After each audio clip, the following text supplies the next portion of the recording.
everyone, Kelly here, and today is a bit of a chatty video. I don't know what to call it, if I should say keep or unhaul, you guys decide, or if this is just me talking about my book buying habits and unhauling habits. I don't know what to call it, but it's a bit of a chat about book buying / getting rid of books and deciding what I need to get rid of, because I have recently moved into this house, and since we left Illinois almost a year ago, I have accumulated more books, and there's just not a place in this house for all of the books to be displayed on a shelf. I've got a big shelf in my room that I have decided is going to be all my series and books that I haven't read yet. I have a small shelf in my guest room that is books, standalone books that I've already read, that are there for guests to read or just for me to keep the ones I really love. Sorry that this light is going to be all over my face. I've closed the curtains, but they're sheer, and we're just at that time of day, so I will probably be speckled. It's fine. Anyways, what I was saying, I have that already read shelf, and then I have all my kids' books and middle grades books in my children's bookshelf, and I have a huge deck of books that doesn't fit anywhere. And my initial, this is already after I've gotten rid of a bunch of stuff. I unhauled a bunch of books before we left Illinois. I unhauled a bunch while we were living at the condo, and I also got rid of a few during the reading rush. I got rid of probably 30 books during the reading rush. So I've gotten rid of quite a lot of books, but I still have a huge stack of books that doesn't fit on the shelf. And my initial thought after all of those getting rid of was that I was going to just put them in my closet. But I don't want to lose valuable closet space for books that I am not excited about reading, that if I put them in the closet, I'm going to forget I own them. Yeah, so I'm trying to decide. There are some books that I feel like I want to keep. So I'm just trying to chat it out about what has led to having this many extra books, and should I keep any of these? If you guys have read any and you know that they're fabulous and I should keep them, even if I have to keep them in a box in my closet for a little bit. So first of all, I want to say that my book buying habits have definitely changed in the last couple years. I don't say I blame BookTube, because I've always been somebody that has liked owning books, and I used to own a lot of books, but then when we started our adoption process 5 years ago, I stopped buying books because we were saving for adoption. Obviously that's a lot of money. We had to save it for it twice.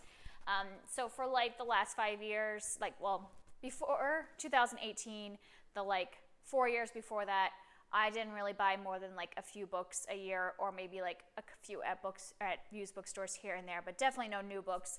And so I would just take books from my mom would pass me books, my father-in-law would pass me books. I would go to the library and stuff like that, but I didn't buy new books because I was saving. Well, once we had our second child, we no longer had to save for an adoption anymore, and I had fun money to spend. I have been buying a lot of books. So I don't really blame BookTube, even though I started watching BookTube at the same time I started accumulating books. So yes, I got a lot of recommendations from BookTube, and especially since starting my channel, I've wanted to own books that I want to read for the channel and stuff like that. But I don't blame. I know some people say, oh, you're going to buy so much your first year. I don't necessarily blame it on having a channel. I do think it's suddenly I have this fun money that I did not have before. So I've bought a lot of books. But I didn't keep track. And now that we have this space issue, I was like, I should figure out how many books have I bought since the beginning of 2018, because that was when I started using my fun money again. And that was when I started really watching BookTube. I didn't start my channel till May of 2018, but I started kind of preparing to start a channel and thinking through how I want to do it. And so I started my Goodreads. I started keeping track of my reading and all that stuff at the beginning of 2018, and keeping track of what I bought. So I'm talking about the last 18 months. I have bought in 18 months 301 books. Now I have to say that number kind of shocked me. That's a lot of books. I mean, I don't buy my books full price, so it's not like these were $20 books. I mean, most of them were either probably the most I generally spend is $5. So it's not outrageous, but that's still a whole lot of books to have bought in 18 months. The good thing is that if you don't watch my hauls, that means I've also given over $300 to charity over the last year and a half, because I give at least $1 for every book that I bring into my home since I started my channel. So that's one good thing to say, that, and I always round up, so I've probably spent at least $350 to literacy charities, so thumbs up for that. So yeah, 301 books. And then if you're talking about how many books are on my current TBR unread, what I did was I took out all the middle grade books I buy, because even though I enjoy reading middle grade, I don't buy them just for me to read. I buy them so that I can stock my daughter's library, so that when they get older, they have books to read. So I'm not going to count those on my technical physical TBR. So I'll take those out. So that's 36 middle grades that I'll take away from that number. Of those books that I bought, I have unhauled 39 of them. So most of those I unhauled because I have already read them and either didn't like them or don't think I'll read them again, or I unhauled a few, like probably only 5 of those are books that I hadn't read and are unhauling. And I'm not counting all the books that I've gotten rid of that I owned before that. This is just out of that 300 books. I got rid of 339. And then of those, I have read 49. And so some of those unhauled would be part of that 49. But yes, of the 300 that I bought, I've only read 49 of them, which means that I have left 177 unread books that I have bought in the last 18 months, which it was not as big of a number actually as I thought. Like, I was a little worried because I use the library a lot. I was a little worried I would have a higher number. And when you think about the fact that so far in 2019, I've read 145 books, and I probably will by the end of the year have read 177 at least, that I technically could read all those books in the next year. But that would mean not buying any more books ever in the next year, which I'm not going to do that. So I talked to my husband about this. You know, because I suddenly had fund money, I felt this urge to spend, but I'm kind of calming down now. I haven't bought that much this summer, though I'm about to post a haul pretty soon where I went a little crazy at a library book sale. But all the books I bought totaled like $4, so it's okay, even though it was a lot of books. But other than that library sale that I kind of went crazy, before that, I had only bought 3 books the entire summer. And I think that's pretty good. And so it's not that I want to like put myself on a buying ban for the next year. I just want to like really think about the books that I really want.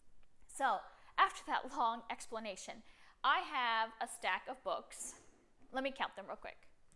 I just counted them, and I have a stack of 47 books. That these are the books that I owned or bought before 2018. So the earliest would be 2017.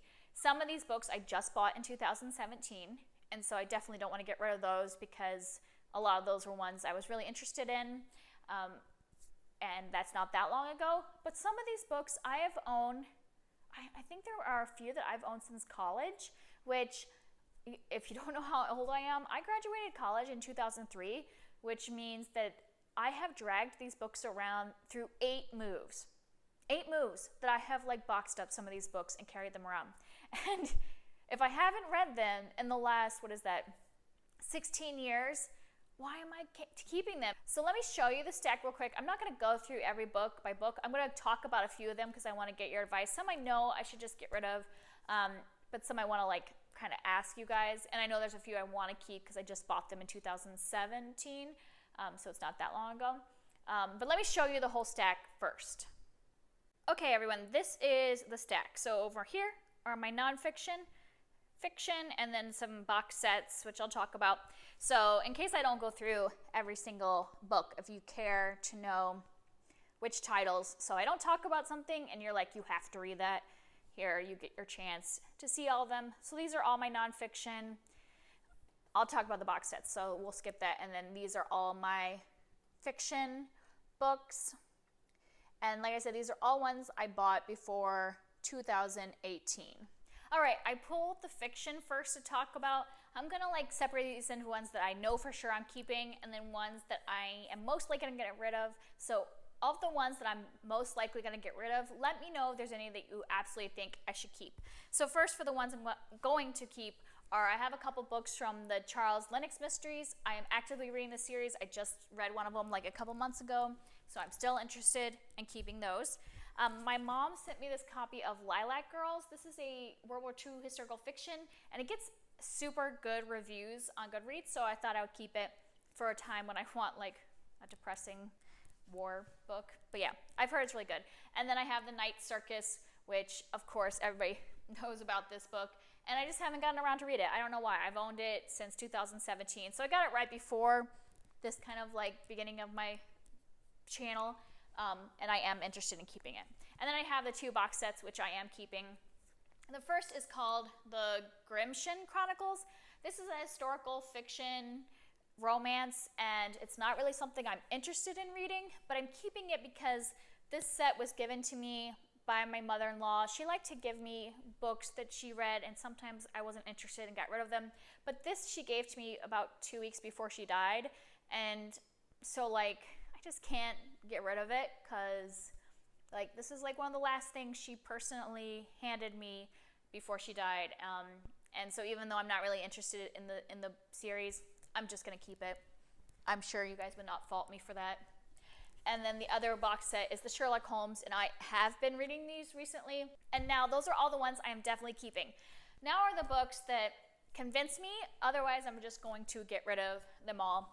I have some paperbacks that are some mass market paperbacks, and I just don't want to keep mass market paperbacks anymore. So I'm going to reread the synopsis, and if nothing sticks out to me, I'm probably just going to get rid of these. I have a few kind of crime mystery books.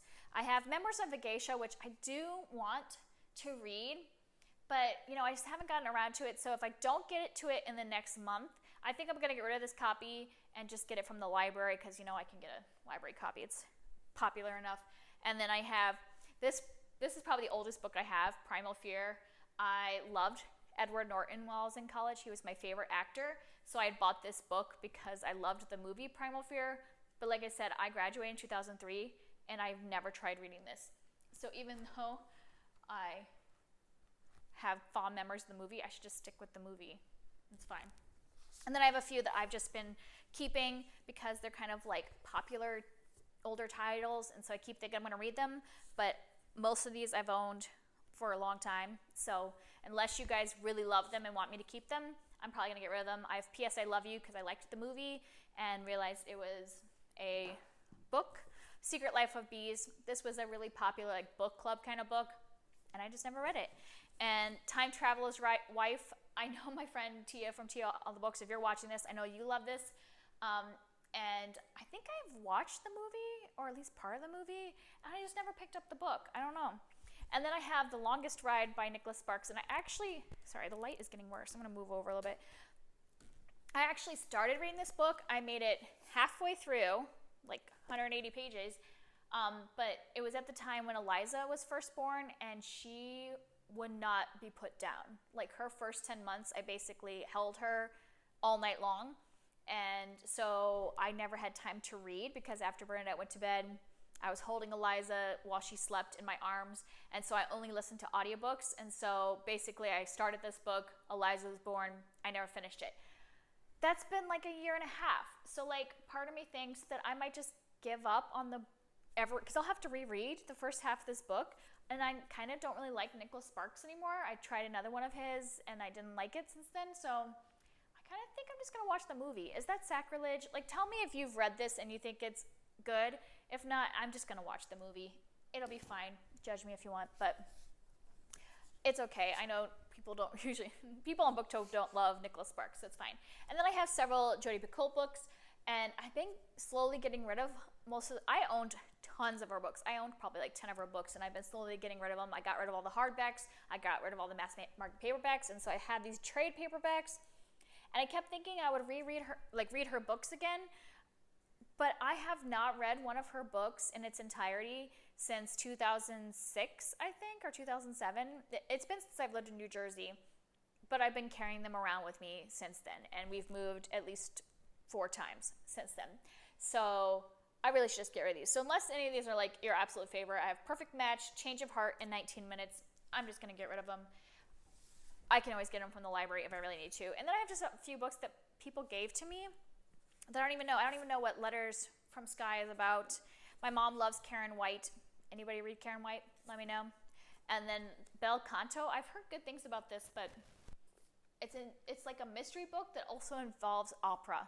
So I've just never picked it up. I don't know. So those are the ones I think I'm going to get rid of. Let me pull up the nonfiction, and then we'll be about done. So of these nonfiction, there are only 3 that I am for sure keeping, and then some of these I have to think about more.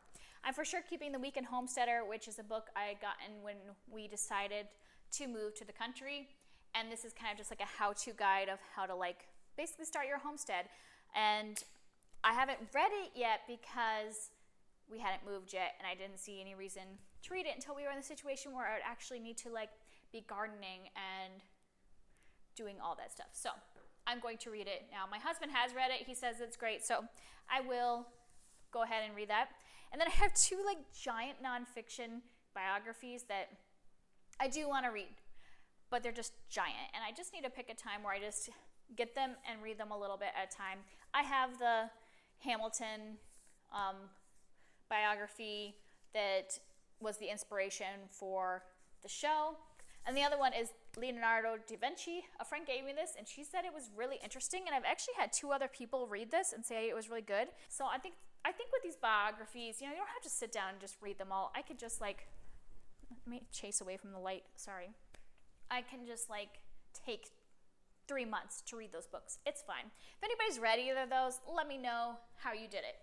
And then I have the rest of these I could get rid of, but some of them I've been holding on for so long because I'm interested. So one is that I have a ton of Bill Bryson books. I have 4. Bill Bryson, in theory, I find really interesting. His concepts of his books sound good. People said they're enjoyable. I have, at one time, I owned a lot more than this. I think I've already gotten rid of 3 of his books or something like that. And I still have yet to read any of these. Some of these I have owned, some of these I've definitely owned since college. And I'll tell you what in a moment. Like A Walk in the Woods, I know I've owned this since I was in college. I remember exactly where I got this book. Let me know. This was about the Appalachian Trail. I've heard it's one of his best.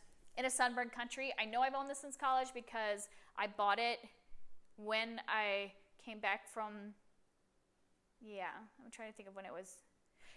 Because it was written right around the time when I went to Australia for the first time, and so I was like, I should read that because I just went to Australia. And I have The Lost Continent, and then I have A Short History of Nearly Everything, which I'm gonna move, hold on. All right, it's still not great lighting, but let's just try to get through this. I'm sorry, this is like a dumpster fire of a video. But like I said, it's gonna be a chatty one. So I was at Bill Bryson. So I've heard that this is like a must read. It's just huge. And I tried to do the audiobook, and they're narrated by Bill Bryson, and I kind of hated him as a narrator. So I don't know. What do you guys think? Has anybody read any of these and just think that they're absolutely amazing? If not, like I said, I could always get them from the library if I really want to, but I have owned those books for so long. And then, I don't know if you care about any of the rest of these. I don't need to show you. There's some that are like religious kind of books. The one that I'm having trouble getting rid of is that I have this like Audrey Hepburn book, and it's just beautiful. I love Audrey Hepburn. I used to have about 3 biographies of her, and I finally narrowed it down to just this one. And I think, is it okay to just own a book because it's beautiful? I mean, not that I don't want to learn about her life. I just not somebody that sits down and reads a lot of biographies. So, I don't know. Maybe I should at least skim it because it's got beautiful pictures. And then the other one that I think I might keep is called Last Child in the Woods. And it's just basically about how nature is like important for a child's physical and emotional development. And I started this back when I worked at camp, and it's just very dense. So I think I might try one more time. Now that I'm a parent, maybe I'll be interested more. And if it doesn't capture my attention, then I can get rid of it. But I'm interested in the topic. I don't know why I'm hemming and hawing about this, but you know when you've kept on a hold of something for so long and you think, I've dragged this around to 8 different places, I should read it.